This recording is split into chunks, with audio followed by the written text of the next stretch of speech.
Good morning. And it is the eve of Good Friday. Do you like that? The eve of Good Friday. Right, let's just put a timer on so I don't go for too long. Okay, here we go. Right, got my weighted power hoop. Grab yours if you've got one. Don't worry if you haven't, you can still listen to me.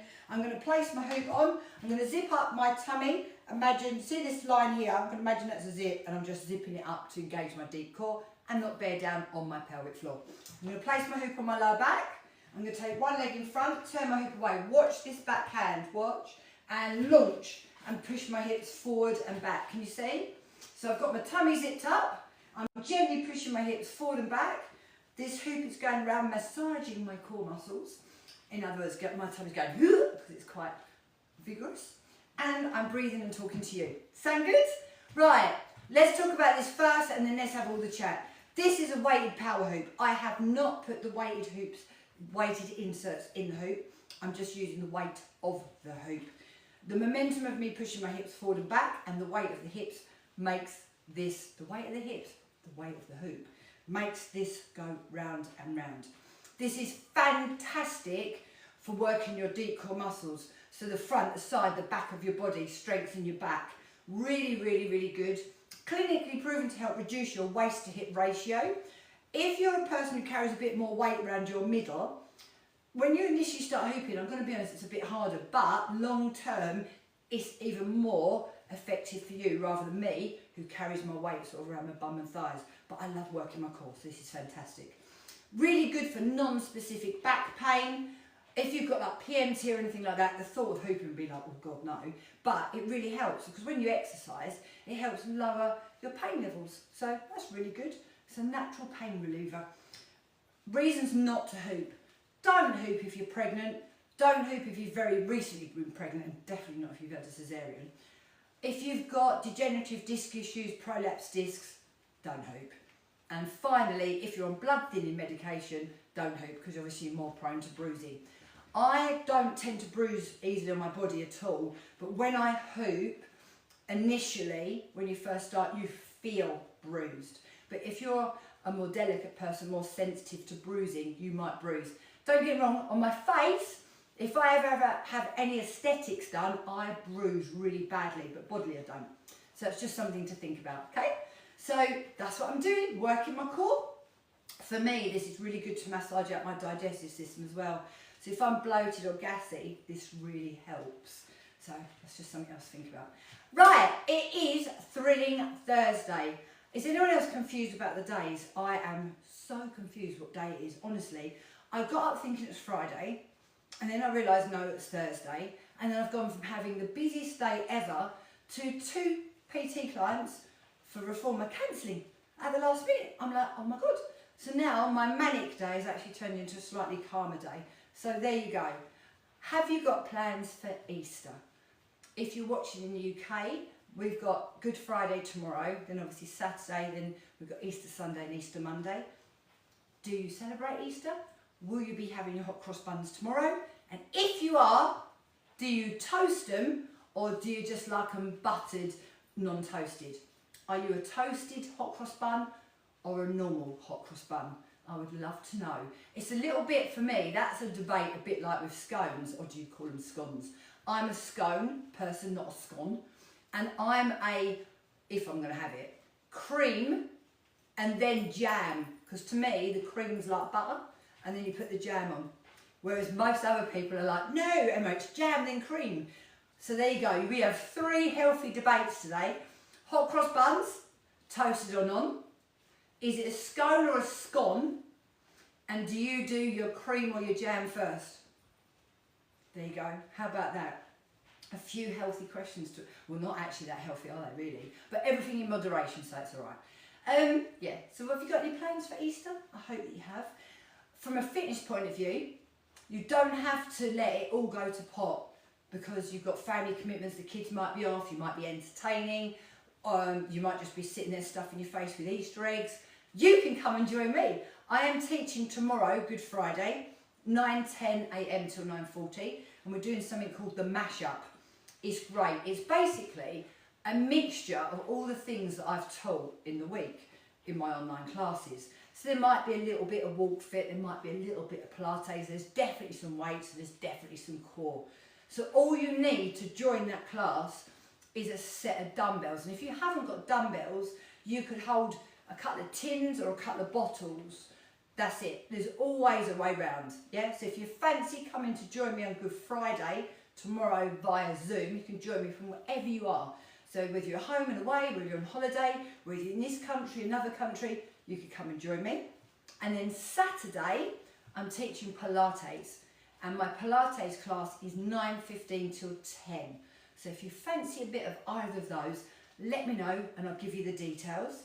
And then hopefully, when it comes to Easter Sunday and Easter Monday, you'll be nice and relaxed. You'll feel like you've still looked after yourselves.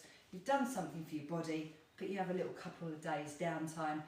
If you eat copious amounts of chocolate and that, it's a decision you've made. So don't beat yourself up about it. Don't eat it and then regret it.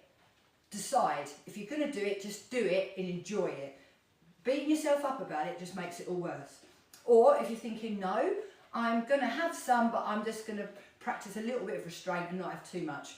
Great, that's a really good happy medium. I'm not very good at that. I'm a bit of an all or nothing. So if I kind of start, I kind of carry on. So I'm not sure. Since I've done the gut reset, some of you know that I did the gut reset, I've kind of stayed eating like that. I think a mixture of perimenopause, menopause, stress, all of that has finally caught up with me at 55 years old. And I have had, oh my gosh, I've had some really, really horrible stomach issues. I kind of developed like quite harsh IBS symptoms.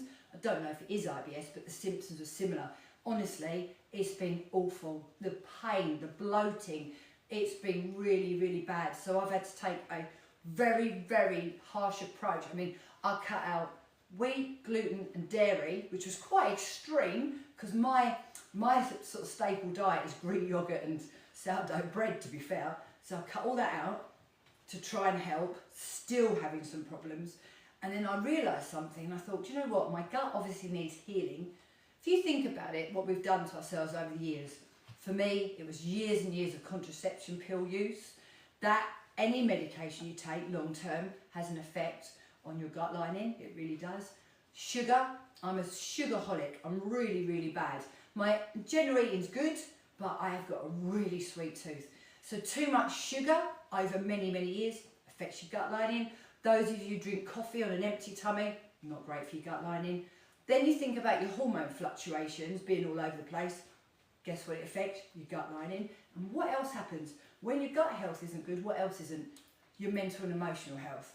And honestly, guys, I have been on the most extreme roller coaster of emotions in the last year. Now, don't get me wrong, we moved. We made a massive move from Kent to Norfolk. So I put it all down to that. And then I realised I really need to work on healing my gut. So even though I'm fairly fit, fairly healthy, do all the right things, I needed to amp it up. So I've had to really, really, really strip it all back and work on building my gut health. Mainly for my stomach's being in pain, but also for my mental and emotional health, because honestly I was getting a bit worried about myself, to be truthful. So where that goes is, I'm not actually sure I'll be able to eat loads of chocolate anyway, because the good bit is when you tend to ease off it, you don't crave it as much. Your taste buds change. You start appreciating just real food. Yeah, so I don't know. I'm not sure if I'll eat it or not. I'd love to say, oh, I've never eaten chocolate again, but I don't think that'll ever happen. So anyway, that's my little story, and I just thought I'd share that with you because some of you might be going through something similar. And I don't know about you, but you really worry. I was beginning to think, oh my God, you know, what is wrong with me? Am I dying? Right, I'm going to stop and go the other way because I've just realised I've been hooping a really long time. That's the trouble when you get onto something you're passionate about. I can't stop talking. Right, you must hoop both ways, by the way, guys. Lots of people hoop and they go to me, oh, Emma, I can only go one way. So I only do that way. And I'm like, no, you end over bent over like a banana. You can't do that. You've got to hoop both ways. And I promise you, you'll get it. I'm going to give you another little bit of background, all right, so you know, because you might think, oh, it's easy for her, she can do it. Nah. When I did my power hoop course, okay, I think it's about 13 years ago now, my power hoop arrived, I signed up for the course. They said, in all the pack, practice, you need to practice daily. You know what it's like, you're busy, you think, oh, I'll do that later. Silly chops here, rocked up on the course, packed course, massive beautiful dance studio with a wooden sprung floor. Now you can imagine this hoop dropped on that floor, it made a lot of noise. Guess whose hoop was on the floor more than it was around their waist? Me. I think everyone else in that room, about 30 women, could hoop. Not me. I could not keep this damn thing up for more than about 3 seconds. I was mortified. I think it got to lunchtime, and you know, you feel stupid, you feel embarrassed, and I was like, oh, I'm going to have to go home. So I went to the toilet, had a little cry, and thought, no, come on, put your big girl knickers on, you can do this. Went back in, stayed, finally learned to do it, you know, after quite a few hours, and now I can hoop, obviously. But all I'm saying is don't give up. I know what it's like, and as adults we expect to do things straight away. It doesn't always work like that. So just don't give up, keep trying. When you get it, it's quite easy. But some of us, if you're like me, things don't just happen easily. You have to try and try and try again until you get better at it. I remember my daughter doing it, and she just stood there. She didn't even look like she was moving. She was a natural. And I was flapping around like a fish out of water. Honestly, it was terrible. So there you go. So there's a little story. If you get a hoop, you can only do it one side. Keep practicing. I promise you'll get better. Because look, here I am, chatting away. I can do grapevines. I can do squats. I can run on the spot. All sorts of things. You don't need to do that, by the way. So from the girl who couldn't keep her hoop up, now look at me. So you'll be able to do it, all right? And it didn't take 13 years. It just took a few hours on a course. So how about that? If you haven't met me before, I said right at the beginning, I'm Emma. I am Bodyblitz Fitness. And I'll just tell you a quick bit about me. I'm a 55-year-old personal trainer and class instructor. I now live up here in North Norfolk. I moved from Kent. When I say Kent, because Kent's quite big, I was right on the edge of Kent, so right near the M25, the A2, so Dartford Tunnel, Blue Water Shopping Centre, lived there, and then we moved 3 hours away up here to North Norfolk in a little tiny village, which is lovely. My business is a hybrid of online and face-to-face classes.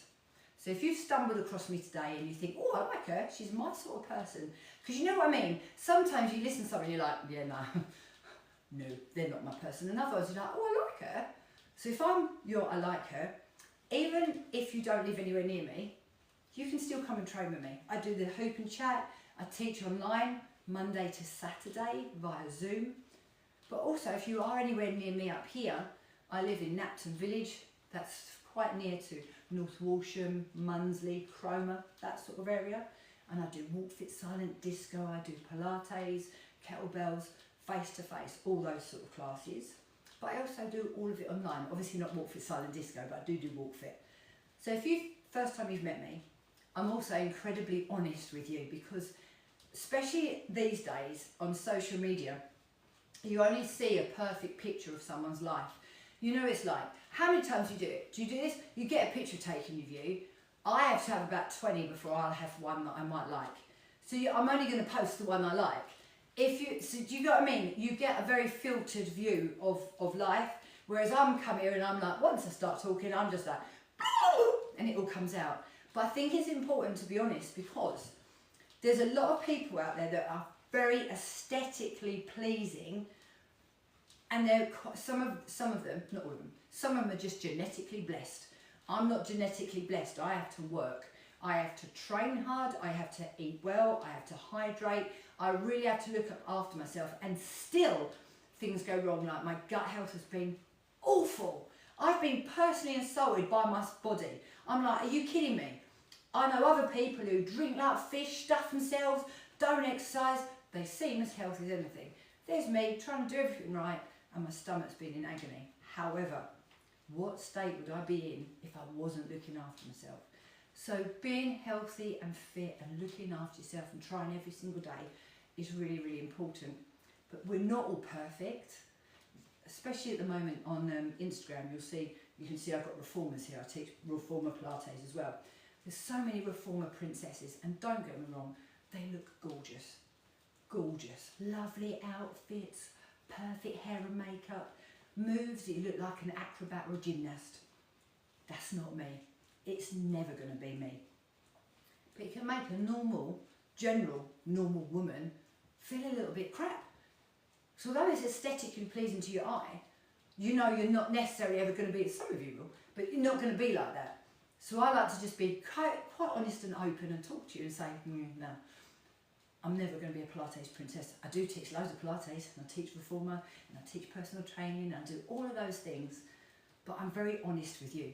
Hence saying to you about my stomach health, it's been really, really hard.